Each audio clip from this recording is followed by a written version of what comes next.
Hello, everyone, and welcome back to Letters of Paul to the Philippines, where we proclaim, analyze, understand, and learn. Today we're going deeper, not just general ideas, but specific Catholic dating lessons drawn directly from how Landon and Jamie actually dated in A Walk to Remember. Their relationship wasn't perfect, but it became holy, intentional, and transformative. Let's break it down step by step.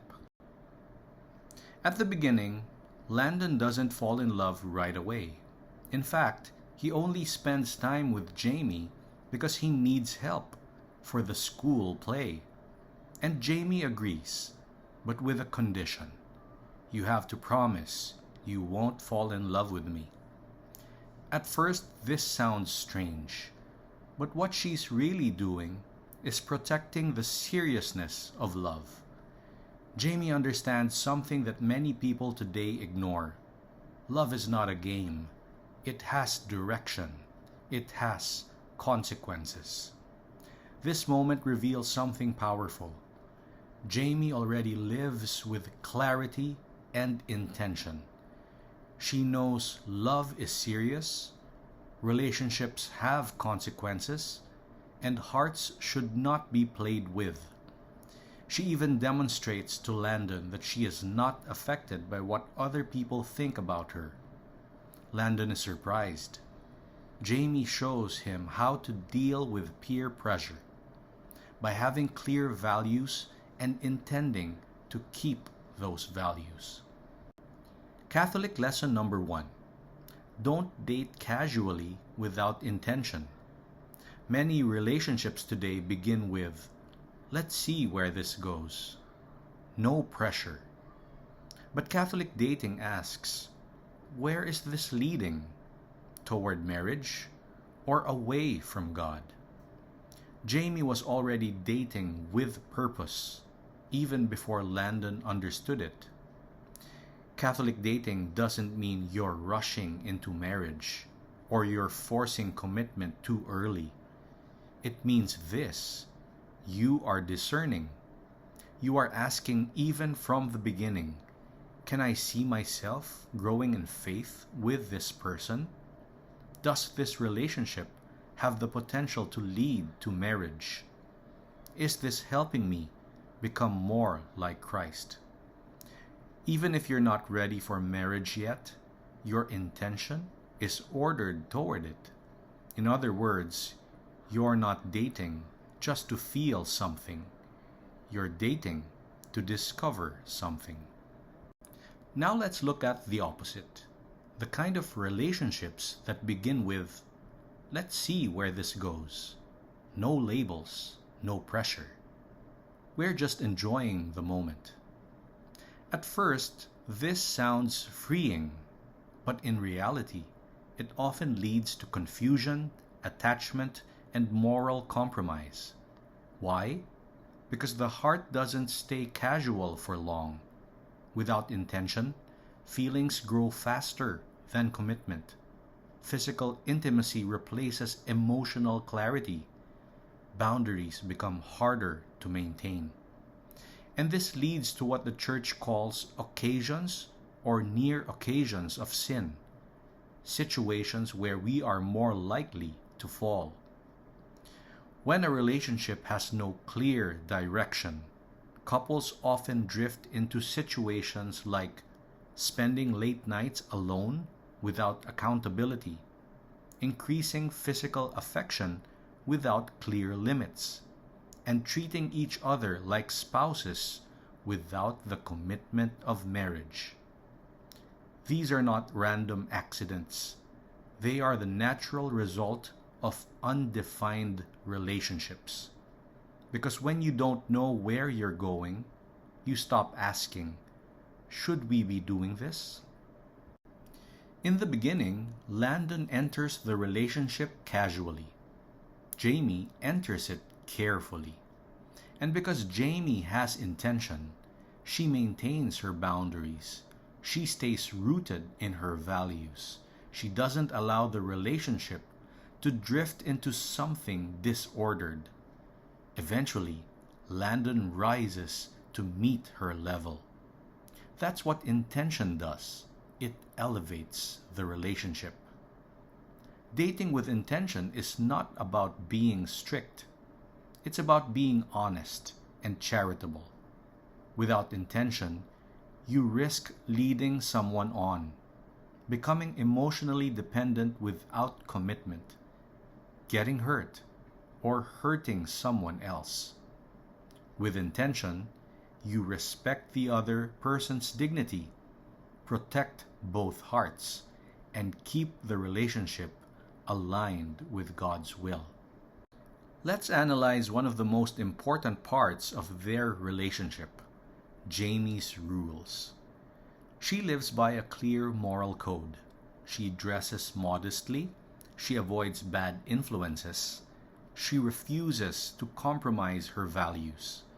And though the movie doesn't explicitly show long conversations about chastity, it's clear. Jamie does not allow physical intimacy to define the relationship. Landon brings out one blanket to sit or lie on during their date outdoors to look at the stars. Jamie asks, "Are you trying to seduce me?" Landon asks in return, "Why? Are you seducible?" Jamie shakes her head, showing again her clear moral code.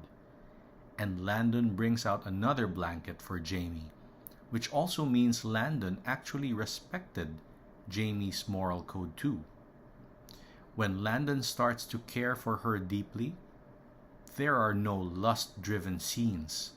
Their affection is gentle, respectful, and restrained. Just quick kisses, mostly on the cheek, forehead, and occasionally on the lips. Hugging, dancing, holding hands. Things that you can generally do in front of your parents or your parish priest. Catholic lesson number 2. Chastity is visible in actions, not just words. This includes avoiding situations that lead to temptation, respecting each other's bodies as temples of the Holy Spirit, not rushing physical affection. Jamie never says, "Let's set boundaries" in a formal way, but she lives them consistently, and Landon adapts. He respects her. If you notice carefully, almost all of their meaningful time together happens in public spaces, around other people, and in open, visible environments. They rehearse for the play, walk home, spend time in community settings, but they never isolate themselves in private, intimate spaces. They do spend some time in the car, but just to drive, or one time, just to place the temporary tattoo on Jamie's arm. But immediately after, they go outside the car to enjoy the wind and open air at the pier. This is not accidental. This is how it should be. We don't just fight temptation, we avoid the near occasion of sin. Because the truth is, even good people can fall in the wrong environment. Jamie understands this without needing to explain it. She simply chooses settings that protect both of them. As their relationship grows, Landon clearly develops deep affection for Jamie. But notice how that affection is expressed. No impulsive or aggressive physical gestures, no pressure for more intimacy, no escalation driven by emotion alone. Instead, their affection is gentle, patient, respectful. This reflects a core Catholic teaching. Love does not take, it reverences. Jamie's way of loving communicates, "I care about you too much to reduce this to physical desire." Another subtle but powerful detail. Their relationship unfolds slowly. There's no rush to define everything physically, no urgency to prove love through touch. Instead, they build trust, they grow in understanding, and they deepen emotionally and spiritually first. When physical affection moves faster than emotional and spiritual intimacy, the relationship becomes unbalanced. Jamie avoids that imbalance by simply not rushing. What makes Jamie's example so powerful is this: she doesn't announce her standards, she lives them consistently. She doesn't compromise just this once. She doesn't adjust her values to keep Landon interested.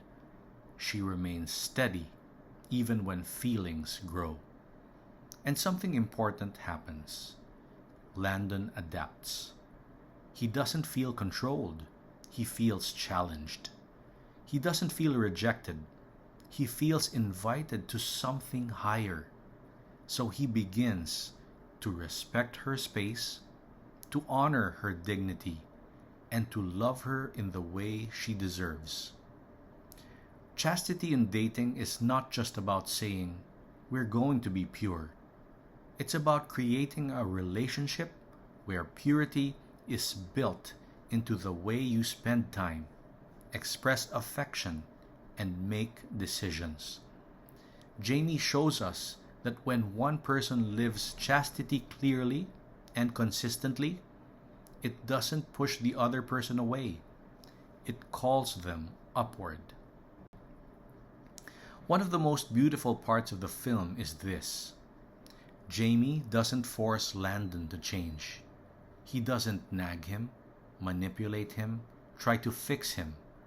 Instead, she leads him to faith in God by example. She shows kindness. She lives her faith openly. And slowly, Landon begins to respect her values, defend her from others, and change his behavior. There's a key moment where Landon stands up to his friends when they mock Jamie. That's conversion. Not because of pressure, but because of love. Catholic lesson number 3. Be a witness, not a project manager. If you enter a relationship thinking, "I will change this person," you're setting yourself up for heartbreak. Instead, live your faith authentically. Let your example speak, and trust God to work in the other person. If it works, you're meant to be. If it doesn't, despite putting time and effort, then someone else might be for you. Jamie's faith is not hidden. It's central. Specific examples from the movie: she reads scripture, she participates in church activities, and she invites Landon into her spiritual world. There's a scene where Landon attends church and Jamie was also there, and at first he feels out of place. But eventually, he becomes more open. He even finds the courage to do the right thing when he finds out that Jamie isn't allowed to date. He asks her dad for permission in the church. This is an admirable thing to do by a guy. It shows respect to the father, mother, or parents, and also signifying good intentions from the start. It brings plus points or pogi points. But more than that, it is the most proper thing to do. Catholic lesson number 4. Invite, don't impose. In Catholic dating, pray together, even simple prayers. Attend Mass together. Share your faith journey. Jamie didn't say, "You must become like me." She said through her actions, "Come and see." Jamie has a strong relationship with her father, who is a pastor. At first, her father is hesitant about Landon, and for good reason. But Landon earns his trust through consistency, respect, and genuine care for Jamie. He doesn't rebel against authority. He honors it. Catholic lesson number 5. Dating includes family, not secrecy. In healthy Catholic relationships, you respect parents. You don't isolate your partner. You build trust with family. If a relationship must be hidden, that's often a red flag. When Jamie reveals she is seriously ill, everything changes. Landon now has a choice: walk away from difficulty, or stay and love sacrificially. He chooses to stay. Specific things he does: he helps her fulfill her bucket list, like being in 2 places at once. He helps build her a telescope, and he marries her when he knows time is short. This is no longer teenage romance. Notice that everything he does for her now, and not for himself. That's self-giving love. True love. Catholic lesson number 6. Love is proven in sacrifice. Anyone can love when it's easy, but real love asks, will you stay when it's hard? Will you give without expecting something in return? Landon says to Jamie's father, Reverend Sullivan, "Tell Jamie I'm not going anywhere." The most powerful part of their relationship is this: it's not just about their time on earth. Jamie lives with an awareness of eternity. Her faith shapes everything: her decisions, her boundaries, her love. And because of her, Landon begins to see life differently. Even after she passes, he continues to live a transformed life. Catholic lesson number 7. The goal is heaven, not just happiness. Ask yourself, is this relationship leading me closer to God? Are we helping each other become saints? Try to watch A Walk to Remember again, but focus on all their date scenes. It's a movie, but Jamie and Landon truly provided an almost perfect visual guide on how Christians and Catholics should date. Landon and Jamie's relationship teaches us that you don't need a perfect partner. You need a holy direction. Jamie brought faith, clarity, moral courage. Landon brought growth, humility, and sacrifice. Together, they created a love that reflected Christ. If this message spoke to you, don't forget to like and subscribe to Letters of Paul to the Philippines. Please share to teenagers and single people who may pick up a thing or two from this, and in the bigger scheme of things, transform the whole dating scene. Let's continue to proclaim, analyze, understand, and learn together. And remember, the right relationship won't make you feel loved. It will help you become holy. God bless you.